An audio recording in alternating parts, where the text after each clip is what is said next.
Halo, selamat pagi. Hari ini kita kembali berjumpa dan pelajaran kita akan tetap kita lanjutkan. Nah, hari ini materi kita akan berlanjut dari materi kajian ilmu sejarah menuju cara penulisan sejarah. Nah, tentunya ini adalah materi yang memiliki kaitan karena nanti di materi selanjutnya ini cara penulisan sejarah tidak pernah bisa lepas dari kajian ilmu sejarah yang bagaimana untuk menuliskan sejarah itu kita harus paham betul apa itu pengertian sejarah seperti yang sudah saya jelaskan di awal, bagaimana konsep diakronik, kronologis, sinkronik, dan juga bagaimana sejarah itu memiliki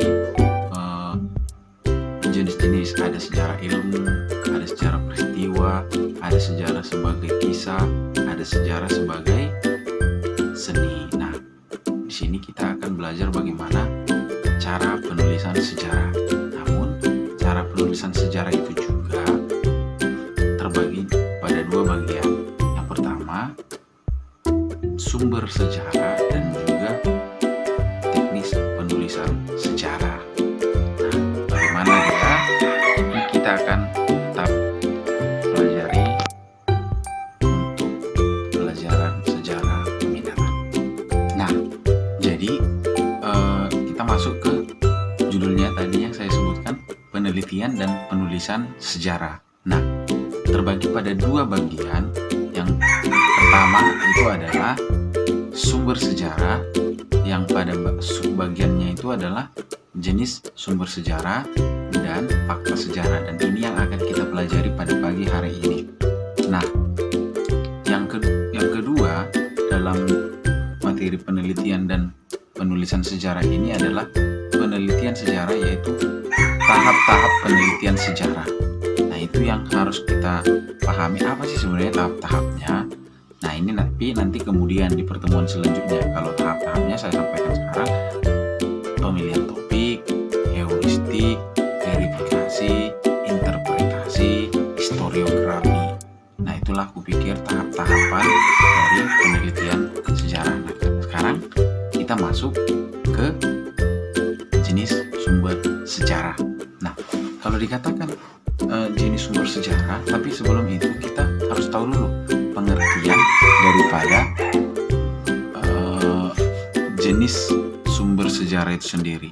Kalau pengertiannya itu sendiri adalah benda-benda yang dapat digunakan sejarawan atau penulis dalam rangka meneliti peristiwa sejarah.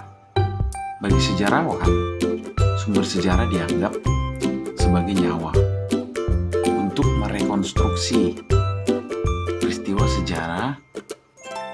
Sejarah ada karena rekonstruksi yang dilakukan sejarawan terhadap sumber sejarah tersebut. Nah, jadi bahwa sumber sejarah itu sangat penting karena itulah menjadi landasan mereka untuk menuliskan sejarah nantinya. Nah, sumber sejarah itu terbagi pada dua bagian. Bagian yang pertama adalah sumber sejarah berdasarkan bentuknya. Ingat ya, bentuknya.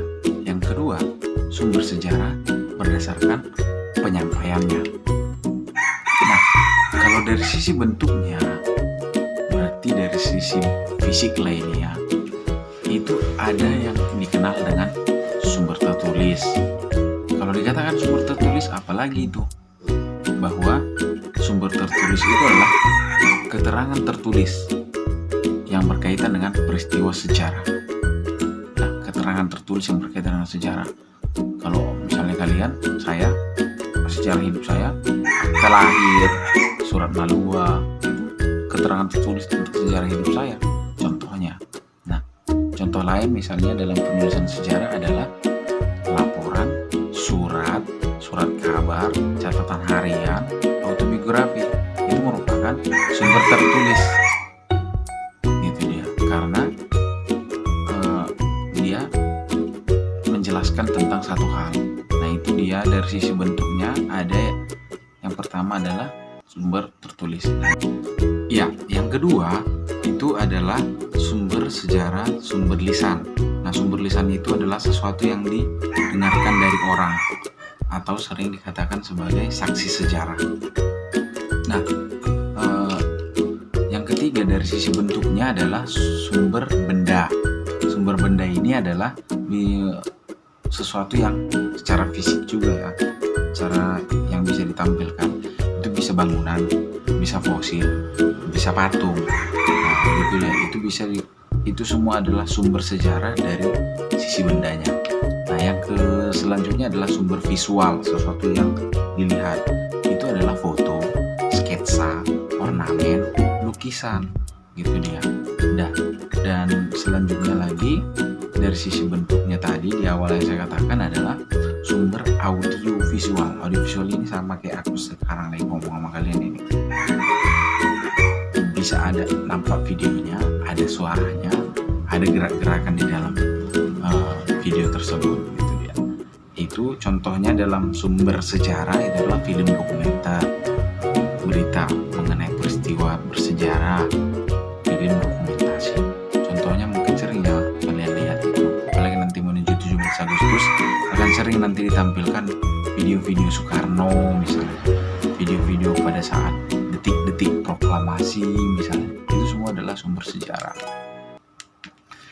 Nah, kalau berdasarkan sumber sejarah, berdasarkan urutan penyampaian, bagaimana semua sumber sejarah itu bisa dipahami kan, gitu dia. Nah, harus bisa diklasifikasikan, harus bisa dibedakan. Nah, bagaimana klasifikasi sumber sejarah berdasarkan urutan penyampaian? Nah, dia dibedakan lagi, ada lagi pengklasifikasiannya supaya nanti pada saat menuliskannya dia paham, seseorang itu paham, seorang sejarawan itu paham.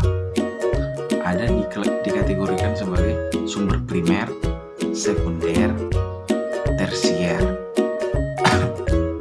Kalau dia sumber primer adalah kesaksiannya langsung oleh pelaku peristiwa sejarah. Misalnya Soekarno itu sebagai peristiwa primer nggak dalam peristiwa 17 Agustus? Ya, karena dia pelaku. Orang tua kalian sebagai pelaku sejarah nggak? Selaku orang yang melahirkan kalian? Ya, karena mereka yang buat. Nah, dari sisi urutan tadi ada juga dari sumber tersier. Nah, tersier ini bagaimana? Dia itu adalah berupa buku-buku sejarah yang ditulis berdasarkan laporan penelitian sejarah. Nah, ini juga bisa menjadi berdasarkan sumber sejarah. Tapi itu dari sisi pengklasifikasiannya itu dia tersier, dia. Nah, sekarang kita masuk ke fakta sejarah. Dalam menuliskan sejarah itu kita diajari harus menulis sesuai fakta. Ya, menulis sesuai fakta. Nah, berdasarkan sifatnya, fakta itu ada dibagi 4 seperti yang ada dalam PowerPoint.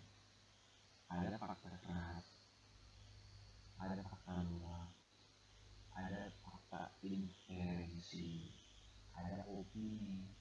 Bagaimana fakta keras kebenarannya sudah diterima secara umum. Kalau dia kan fakta lunak, kebenarannya masih terbuka untuk diperbincangkan. Kalau dia fakta inferensi, dia sebagai kebenaran sejarah yang menjadi balasan antara fakta. Kalau dia opini, opini pendapat pribadi yang tidak didasarkan atas pendapat umum. Ini asumsi seseorang aja, tidak pikiran dia aja. Nah, lalu berdasarkan sifatnya tadi itu fakta itu ya, fakta tadi. Sebelum menuliskan sejarah, ingat ya, sebelum menuliskan sejarah harus ada faktanya. Jadi fakta berdasarkan sifatnya yang dapat tadi. Nah, sekarang kita masuk ke berdasarkan fakta sejarah berdasarkan bentuknya. Nah, apa itu? Misalnya social fact, name fact, artifact, itu apa ya? Apa itu? Planet apa itu? Tapi ada artinya di sini kok.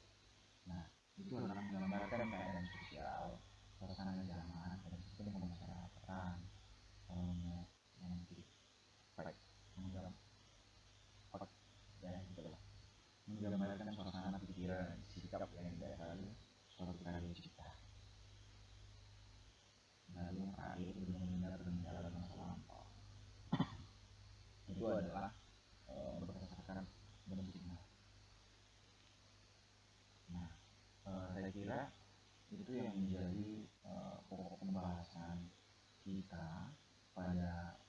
pertemuan sejarah peminatan pertemuan ke 6 ini ya. Ini kita udah 6 kali berjumpa ini. Jadi memang kalian pasti juga berusaha memahami apa sih maksudnya makanya. Tapi yang pasti apa yang saya sampaikan dari awal itu adalah satu kesatuan yang tidak bisa dipisahkan. Ya, kalau pembelajaran kita hari ini adalah tentang penelitian dan penulisan sejarah. Yang kita bahas itu masih sampai sini. Sumber sejarah, jenis sumber sejarah, fakta sejarah. Ini nanti kemudian kita pelajari tentang penelitian sejarah. Ya, mungkin itu dulu. Yang pasti bahwa bab 1 itu tentang manusia, ruang, dan waktu.